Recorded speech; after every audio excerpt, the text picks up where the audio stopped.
all systems are a go.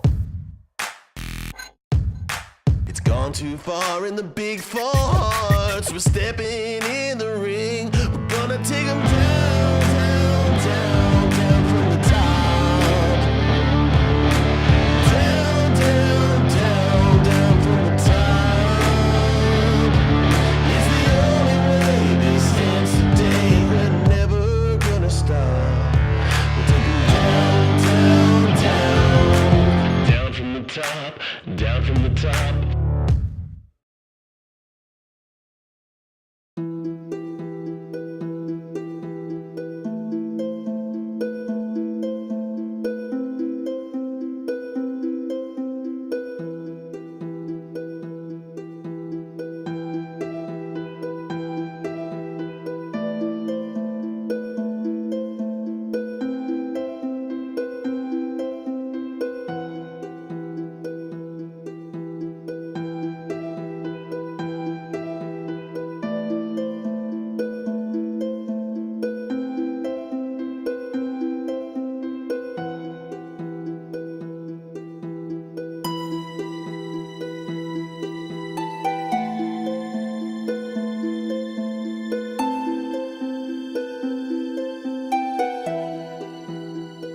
In my early years as a funeral director, I would see people that have died of overdoses, and those are the bad guys. Those are the guys that you would expect to see die just because they're just that type of person.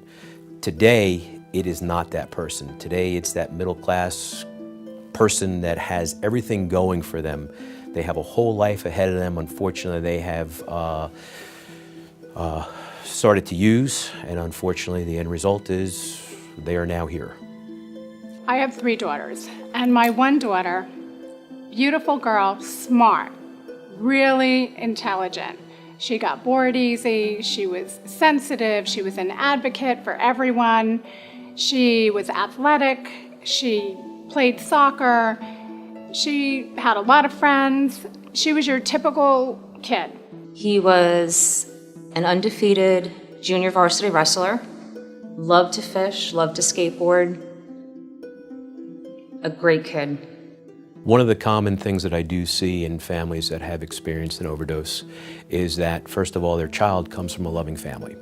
They're not a broken home, dysfunctional family. They have a loving mother and dad, and both parents have done their best to provide whatever treatment they can for their child. High school. That's when I really noticed the change. Her friends were different. She really didn't want to participate in soccer. She just really wasn't the same. She seemed extra tired, extra grouchy. His eyes were always, the pupils were always constricted. He would be nodding off at the dinner table, having good moments and bad moments. I just thought she was being moody. I thought she's changing friends. She's a typical teenager. It was 9th grade, so it was definitely that high school, and where it's really hard to tell, are they just sleeping more because they're teenagers who maybe went out a little bit, or, are they just feeling their oats, their independence, things like that. And I soon found that that wasn't the case. I remember him getting caught with a bag of marijuana, and he was in trouble for that. I also punished him for that. I looked in the soccer bag and I found an empty bottle of Smirnoff, and it was a big one. And I looked, whoa, okay, so now we have an issue here. I addressed it with her and she blamed it on someone else, which is, typical. They don't want to be in trouble. There is a rise in drug overdoses. Through my 30 years, they become more prevalent.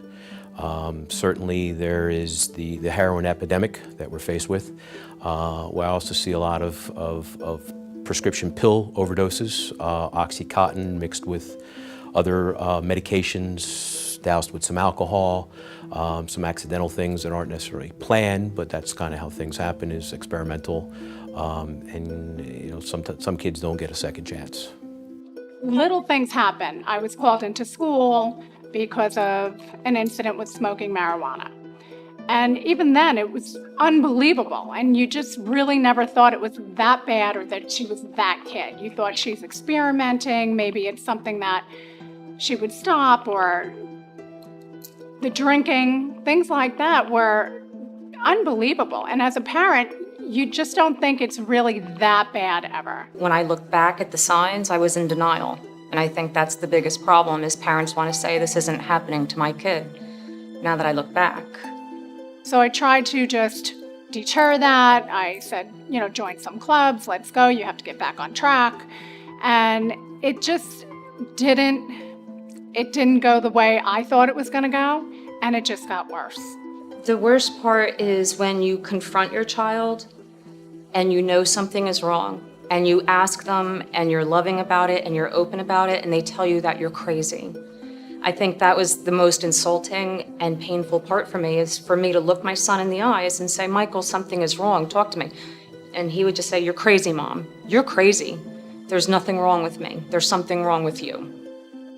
When she was 18, fast forwarding, she decided that she didn't have to live with either one of us anymore. And she just decided that, I'm 18 and I can do what I want. So she moved in with a friend, and that friend and my daughter started to do pills together. It's a typical story of how it starts. The prescription pills are definitely the worst, and that's where it's going to head. There's nothing else you can do. You can't afford it anymore. It turns into the cheaper way out, which is heroin, and $3, $5, $10 a bag, and you're off and running.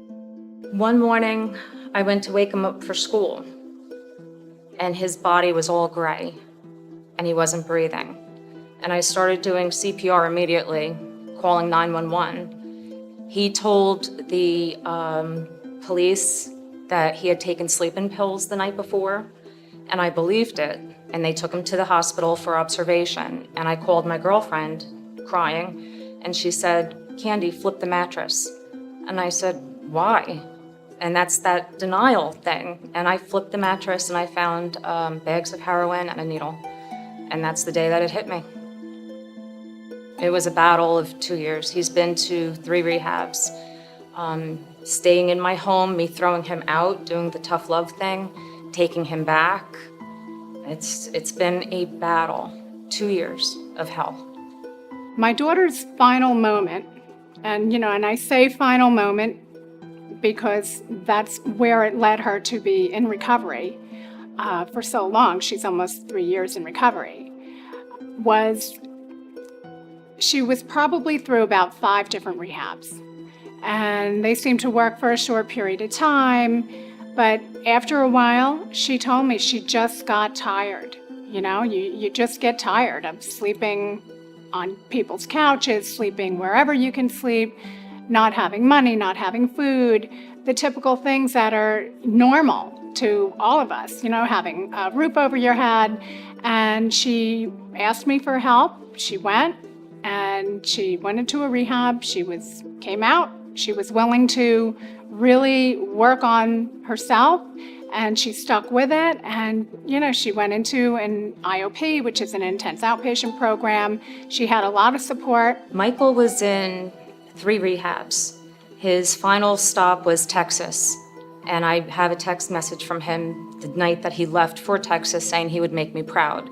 3 weeks into rehab, he decided that it wasn't for him, and he came back to New Jersey and moved in with his girlfriend. I was at work, and my younger son, who lives with me, called me and said the police were at my house and to come home. And at that point, I thought, wow, he really did something. I thought he was in jail for robbery or something. I didn't want to believe. And I got home, and the police officers told me he had passed away. The night that he died, he took a bus to Atlantic City and purchased heroin on the boardwalk and died alone in his hotel room. In the end, I picked up my son in a blue box. I mean, that's what's gonna happen. I had him cremated, and I was called to pick him up, and they literally handed me a bag. This is Michael. He loved to fish, skateboard, and he was a champion wrestler. His room has trophies and medals in it. I still have them. Parents need to talk to their children. I mean, kids are dying every single day from this. It's not getting any better. I think it's getting worse. And I just think people should talk about it and get help, or you're going to lose your child. Once somebody gets here, there is nothing I can do to make it any better. Will this be your child? All systems